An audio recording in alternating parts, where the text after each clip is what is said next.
गोड्डा के पूर्व सांसद फुरकान अंसारी ने भाजपा पर किया जुबानी हमला। कहा, बंगाल में नफरत फैलाने वाली भाजपा पार्टी का कोई स्थान नहीं।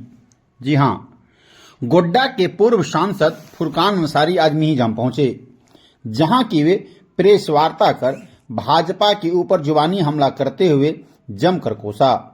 उन्होंने कहा कि भारतीय जनता पार्टी नफरत फैलाने वाली पार्टी है। पश्चिम बंगाल में सभी हिंदू मुस्लिम एक साथ मिलकर रहते हैं। फुरकान अंसारी यहीं नहीं रुके। उन्होंने कहा कि कश्मीर में पाकिस्तान से जो लोग घूम रहे हैं, उसका जिम्मेदार सीधे तौर पर गृह मंत्री अमित शाह हैं।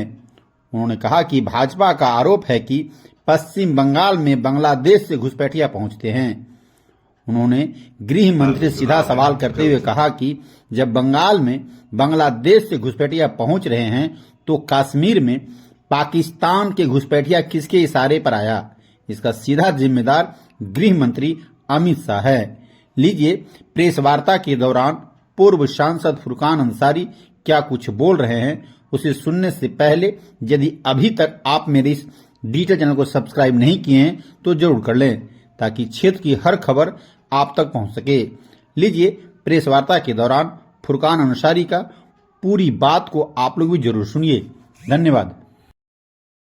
यहाँ हिंदू मुसलमान सभी मिल के रहते हैं। यहाँ पे कोई भेदभाव नहीं है बंगाल में। और चुनाव है, कल चुनाव है। चुनाव के मामले में मैं ये कहूंगा कि बंगाल की जो मिट्टी है वो ऐसी मिट्टी है, वहां नफरत की करने वालों की कोई जगह वहां पर नहीं है। आपस में भाईचारगी को तोड़ने वालों को कोई जगह वहां पे नहीं है। लड़ाने वालों की वहां कोई जगह नहीं है। वहां अमन चैन का जगह है। वो वहां लोग रहते हैं, आराम से खाते हैं, पीते हैं। कौन कहाँ रह रहे हैं उसकी कोई वहां परवाह नहीं। सब लोग आइए, खाइए, रहिए, किसी पर कोई पाबंदी नहीं है। ये बंगाल की अपनी एक, इस देश में अपनी एक इज्जत है। उस परंपरा को, उस संस्कृति को तोड़ने के लिए अमित शाह और नरेंद्र मोदी जी लगे हुए हैं कि बंगाल में घुसपैठियों के नाम पर, बाहरी भीतरी के नाम पर, हिंदू मुसलमान के नाम पर लड़ा करके यहां वोट लेना चाहते हैं। यहाँ हिंदू मुसलमान सभी मिल के रहते हैं। यहाँ पे कोई भेदभाव नहीं है बंगाल में। और जब ममता बनर्जी के राज में बांग्लादेश से लोग घुस सकते हैं बंगाल में, तो फिर कश्मीर से, पाकिस्तान से कश्मीर में जो घूम रहे हैं उसके जिम्मेवार कौन है? होम मिनिस्टर है, प्रधानमंत्री है। तो आप एक तरफ इल्जाम लगा रहे हैं, तो हम लोग भी तो इल्जाम लगा रहे हैं कि आपके संरक्षण में वो वहां कश्मीर, पाकिस्तान के लोग घुस रहे हैं वहां पर। आप भी तो उतने ही दोषी हैं। एक तरफ इधर घुसपैठी है तो आप दोष दे रहे हैं, उधर भी घुसपैठी है तो उसका दोष किसके माथे पर जाएगा?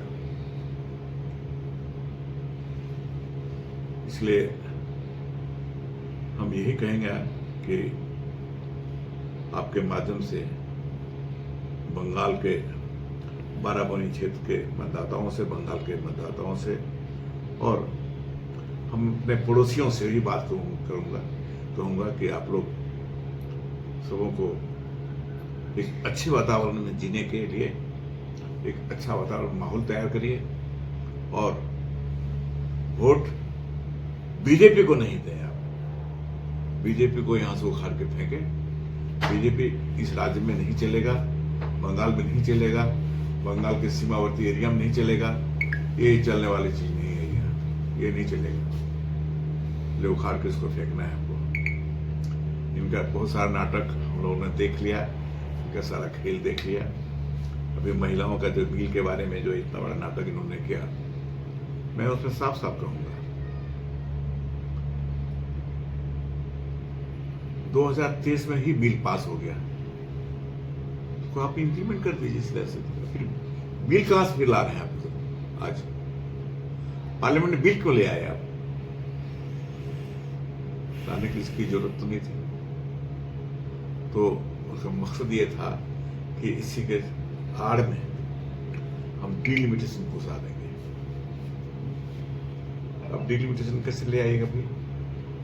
सबसे पहले आप जनगणना में कराइएगा। आप 2011 वाला जनगणना को आप अभी लागू करने जा रहे हैं। पहले जनगणना हमारा होगा यहाँ पे, किसकी कितनी आबादी है, जाति जनगणना की बात हुई है, किसकी कितनी आबादी है, यहाँ पिछड़ा वर्ग की आबादी कितनी है। हम लोग कह चुके हैं कि जिसकी जितनी आबादी उसकी उतनी भागीदारी। तो पहले ये तय करिए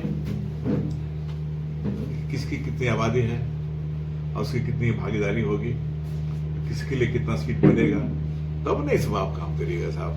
जनगणना तो भी हुआ नहीं है, शुरू होने वाला है, इसलिए ये नाटक इनका खत्म हो गया।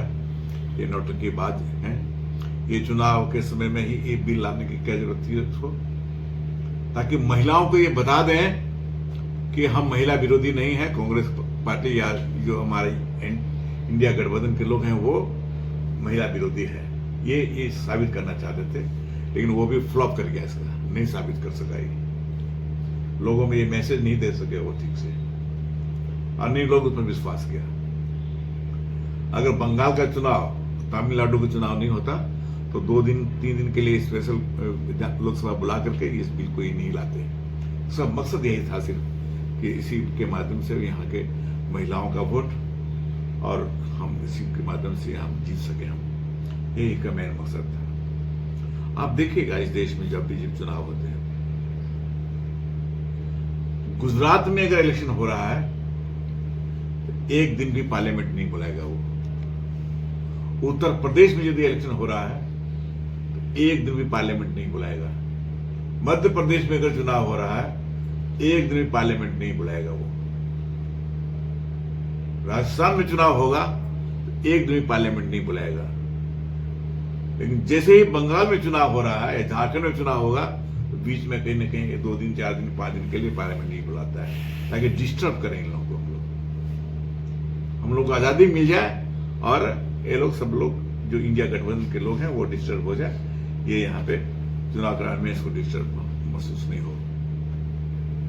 ये इनका मेन उद्देश्य है। इसलिए मैं अंत में यही कहूंगा कि इस कल का जो चुनाव है उसमें मतदाता जो काफी यहाँ के समझदार हैं, बंगाल के, बाराबोनी के, चित्रंजन के और हमारे बॉर्डर के लोग काफी सजग हैं, काफी होशियार हैं, काफी समझदार हैं।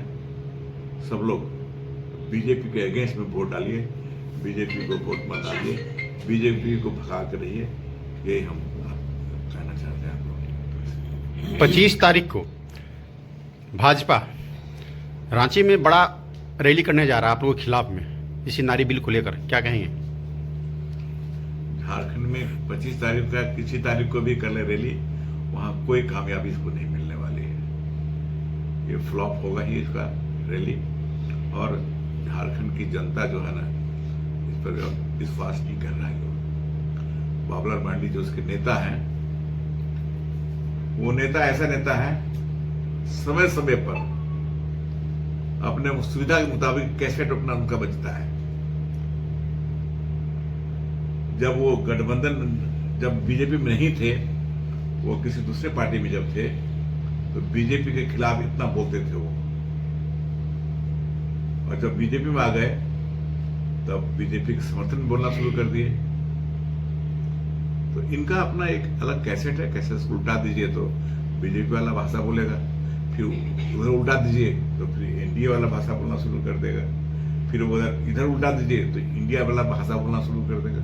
उसका अपना कोई ये नहीं है, इसलिए बाबूलाल मरांडी को फ्लॉप हो गया है नेता, बीजेपी नेता के रूप में। बंगाल में जो आप इतना घूमे, क्या लग रहा है कांग्रेस क्या कितना सीट लाएगी? देखिए, हम तो वहां जीरो थे, मतलब एक भी सीट बंगाल में नहीं है, तो जीरो से हम उठना चाहते हैं ऊपर। जीरो में एक हम और लाइन खींचना चाहते हैं, लगभग करीब करीब वहां तक हम पहुंचने की उम्मीद करते हैं, और परसेंटेज ऑफ वोट भी हमारा बढ़ेगा, और सुनना की जगह एक आप मान लीजिए एक लाइन हम खींच देंगे वहां पर, इतना हमारा उम्मीद है अभी।